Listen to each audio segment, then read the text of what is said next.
Hello friends, welcome to my channel. జరిగింది కనుక చూసుకుంటే ఆర్య ఏమో సుబ్బుని చూడ్డానికి జెండేతో పాటు హాస్పిటల్కి వస్తుంటాడు. అప్పుడు సుబ్బుని బయట ఐసీయూ గ్లాస్ నుంచి చూసి చాలా బాధపడుతూ ఉంటాడు. ఒకవైపు పద్దు గారు ఆర్య వద్దకు వచ్చి చాలా బాధపడుతూ ఉంటారు, ఏడుస్తూ. అను జాడ తెలిసిందా బాబు అని అంటాడు. మేము కూడా అదే ప్రయత్నంలో ఉన్నాం పద్దు గారు అని చెప్తూ ఉంటాడు. అను తప్పకుండా తిరిగి వస్తుంది, అను లేకుండా మనం ఉండలేము, అను లేకుండా మనం ఉండలేము అంటూ 2 సార్లు పద్దు గారితో అలా అంటుంటే అప్పుడు జెండే అంటాడు, పద్దు గారు మీరు వెళ్ళి కూర్చోండి. సుబ్బు గారిని చూసి వెళ్తారు లోపలికి వెళ్ళి. ఆర్య పరిస్థితి కూడా అంత బాగాలేదు అని చెప్తూ ఉంటాడు. దాంతో పద్దు వెళ్ళి కూర్చుంటుంది అక్కడ. అప్పుడు ఒకేసారి జెండే ఆర్యాని లోపల ఐసీయూ రూమ్లోకి తీసుకెళ్తాడు. అప్పుడు సుబ్బు కలవరిస్తూ ఉంటాడు ఇలా, బుజ్జమ్మ బుజ్జమ్మ రా బుజ్జమ్మ, ఎక్కడున్నావు బుజ్జమ్మ, నీకేం కాలేదు కదా బుజ్జమ్మ అంటూ ఉంటే ఆర్య మనసు అయితే ముక్కలైపోతుంది ఆ మాటలు వినగానే.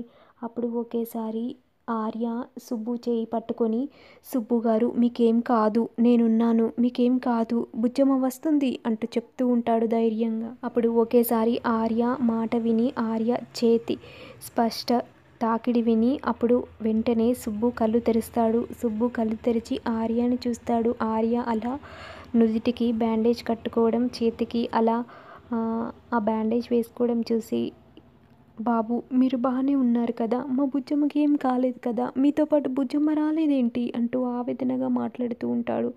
అప్పుడు సుబ్బు అంటాడు, బుజ్జమ్మ బాగానే ఉంది, బుజ్జమ్మకి ట్రీట్మెంట్ జరుగుతుంది అని అంటూ ఉంటాడు. అలా అబద్ధం చెప్తూ ఉంటాడు. బుజ్జమ్మకి అంటే అనుకి కొంచెం రెస్ట్ అవసరమని నేను తీసుకురాలేదు, అను బాగా అవ్వగానే నేను తీసుకొస్తాను, మీరు మాత్రం వేలకు మందులు వేసుకొని మంచిగా ఉండండి, లేకపోతే ఆరోగ్యం పాడైపోతుందని డాక్టర్లు చెప్తున్నారు, నా కోసమైనా అను కోసమైనా అని అంటూ ఉంటాడు. దాంతో ఆర్య చెప్పిన ధైర్యంతో ఇక సుబ్బు అలాగే బాబు అని అంటూ ఉంటాడు.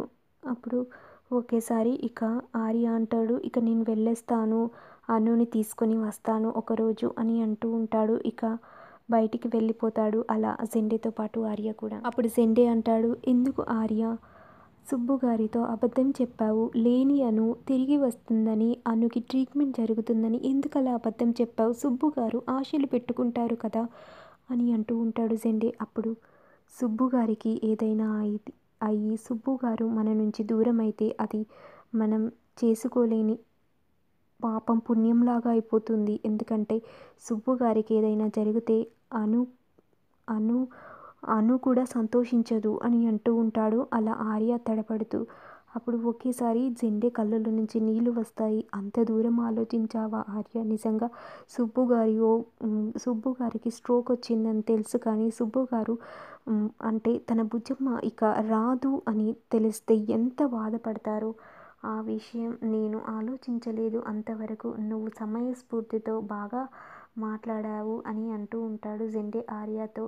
అప్పుడు ఇక ఆర్య అంటాడు, ఇక సుబ్బు గారు బాగైతుంది, సుబ్బు గారు హాస్పిటల్ నుంచి డిశ్చార్జ్ అవ్వగానే నీరజ్ అన్నీ చూసుకుంటాడు దగ్గరుండి, ఏర్పాట్లన్నీ కూడా. ఇక నేను మాత్రం నువ్వు కూడా నాకు సహాయపడవు, అనుని వెతికే ప్రయత్నం చేద్దాం, అను తప్పకుండా తిరిగి వస్తుంది, నాకు నమ్మకం ఉంది, నేను ఈరోజు భూమి మీద బ్రతికున్నానంటే అను కూడా బ్రతికుండాల్సిందే, లేకపోతే ఆ దేవుడు సమన్యాయం చేస్తాడని మనం ఎలాగైతే నమ్ముతామో మా ఇద్దరి ప్రేమ కూడా అంత గొప్పది, నేను లేకుండా అను లేదు, అను లేకుండా నేను లేను, ఇది మాత్రం సూత్రం అని అంటూ ఉంటాడు ఆర్య.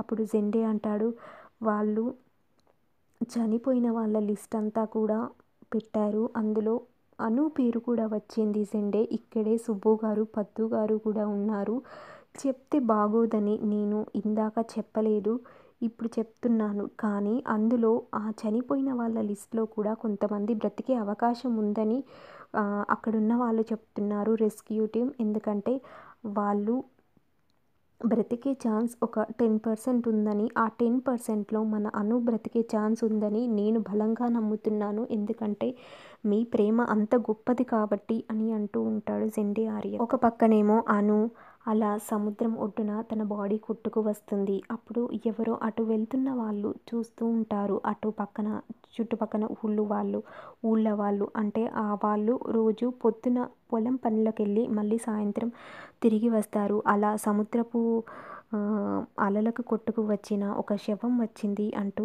అరుస్తూ ఉంటారు. దాంతో అందరూ కూడా అను శవం దగ్గరికి వస్తారు.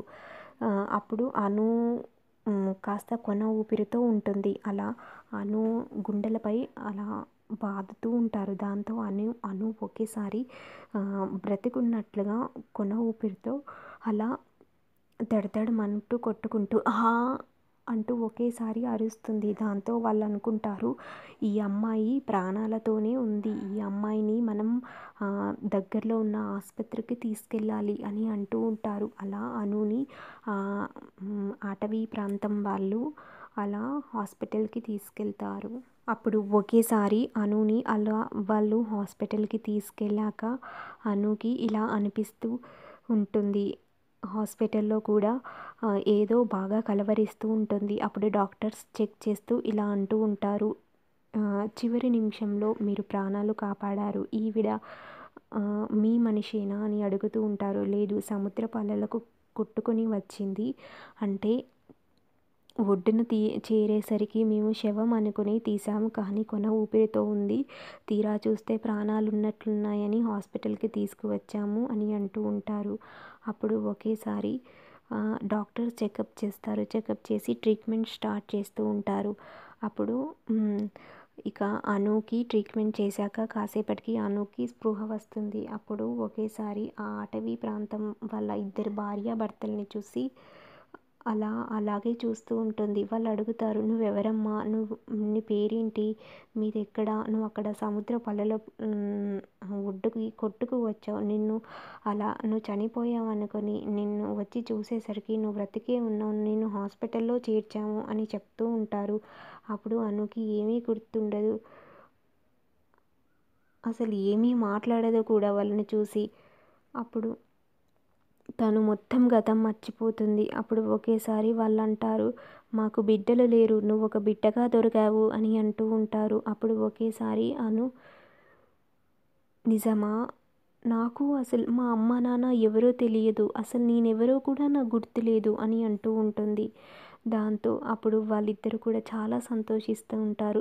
ఈ రోజటి నుంచి నీకు తల్లిదండ్రి మేమే, నువ్వు మా కళ్ళకు కనిపించిన క్షణం నుంచి నువ్వే మా బిడ్డవైపోయావు, చనిపోయినావు అనుకున్న నువ్వు ఈరోజు ఇలా ప్రాణాలతో బయటపడ్డావంటే ఆ దేవుడు మాకిచ్చిన వరం, నువ్వు ఒక మాకిచ్చిన దేవుడిచ్చిన బిడ్డ లాంటి దానివి అని అంటూ ఉంటారు వాళ్ళిద్దరూ కూడా. అప్పుడు అను కూడా, అసలు నా పేరేంటో తెలియదు, నా ఊరేంటి తెలియదు, నా అమ్మ నాన్న ఎవరో తెలియదు, మీరు నాకు దేవుడిలా ఉన్నారు.